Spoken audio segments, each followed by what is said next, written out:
Selamat datang kembali rekan-rekan mahasiswa di mata kuliah fotografi aplikasi. Hari ini kita memasuki pertemuan kedua, sebuah sesi yang saya anggap sebagai pintu gerbang sesungguhnya menuju dunia fotografi profesional. Jika minggu lalu kita hanya berkenalan, hari ini kita akan mulai memegang kendali. Topik kita sangat spesifik namun fundamental, yaitu pengaturan kamera dan teknik dasar. Mengapa ini penting? Karena di era visual ini, memotret bukan sekadar menekan tombol. Memotret adalah tentang melukis dengan cahaya dan membekukan waktu. Selama 90 menit ke depan, kita tidak hanya akan membahas tombol apa yang harus dipencet, tetapi mengapa Anda menekannya. Kita akan mengubah pola pikir Anda dari sekadar pengguna kamera menjadi seorang operator visual yang sadar penuh akan setiap keputusan teknis yang diambil. Siapkan catatan, kopi, dan fokus Anda. Mari kita mulai. Sebelum masuk ke teknis, mari kita lihat peta jalan semester ini. Minggu lalu di pertemuan 1, kita sudah membahas pengenalan fotografi. Kita bicara soal sejarah, bagaimana fotografi berevolusi dari kamera obskura hingga sensor digital, serta peran vitalnya dalam industri kreatif. Kita juga sudah menyinggung perangkat keras seperti bodi kamera, jenis-jenis lensa, dan aksesori, serta sedikit tentang etika fotografi. Nah, hari ini di pertemuan 2, kita berada di tahap pengaturan kamera and teknik dasar. Fokus utama kita adalah menaklukkan ISO, aperture, dan shutter speed, serta mulai menyentuh aspek framing. Ini adalah fondasi. Tanpa menguasai materi hari ini, materi minggu depan tentang komposisi di pertemuan 3 akan sulit Anda eksekusi dengan maksimal. Jadi, anggaplah hari ini kita sedang belajar menyetir mobil sebelum kita belajar mengebut di sirkuit. Melihat sedikit ke depan agar Anda paham relevansi materi hari ini.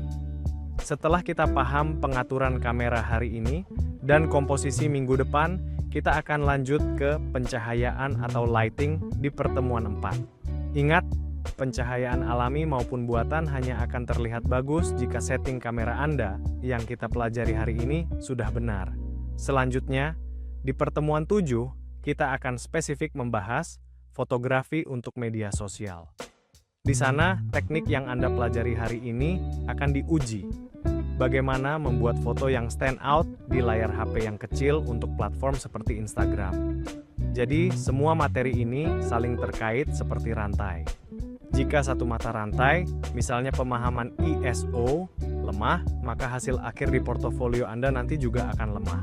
Perjalanan kita akan berlanjut ke ujian tengah semester di pertemuan 8, di mana pemahaman teori dan aplikasi praktis Anda akan diuji. Pasca UTS, materi akan semakin menantang. Kita akan masuk ke ranah komersial.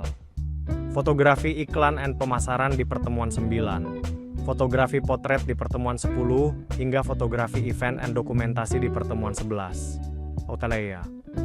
Perhatikan bahwa di fotografi potret dan event, pengaturan kamera seperti aperture dan shutter speed menjadi nyawa. Anda harus bisa mengatur kamera dalam hitungan detik saat momen terjadi. Kemudian di akhir semester kita akan belajar editing lanjutan, membangun portofolio, membahas tren terkini, hingga review proyek sebelum UAS. Semua muaranya ada pada kualitas file mentah yang Anda hasilkan, yang tekniknya kita pelajari detik ini juga. Secara spesifik, apa saja menu utama kita hari ini? Ada 6 pilar yang akan kita bedah. Pertama, ISO. Kita akan bahas apa itu sensitivitas sensor dan harga yang harus dibayar berupa noise. Kedua, aperture. Bukan sekadar bukaan lensa, tapi bagaimana ini mengontrol dimensi ruang atau depth of field. Ketiga, shutter speed. Bagaimana kita mengendalikan waktu dan gerakan.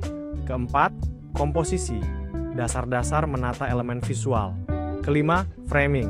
Bagaimana membingkai subjek agar bercerita. Dan terakhir, pengaturan gambar secara umum. Saya ingin Anda tidak hanya menghafal definisinya, tapi membayangkan efek visualnya. Saat saya sebut ISO, bayangkan bintik pasir pada foto. Saat saya sebut aperture, bayangkan latar belakang yang buram dan artistik.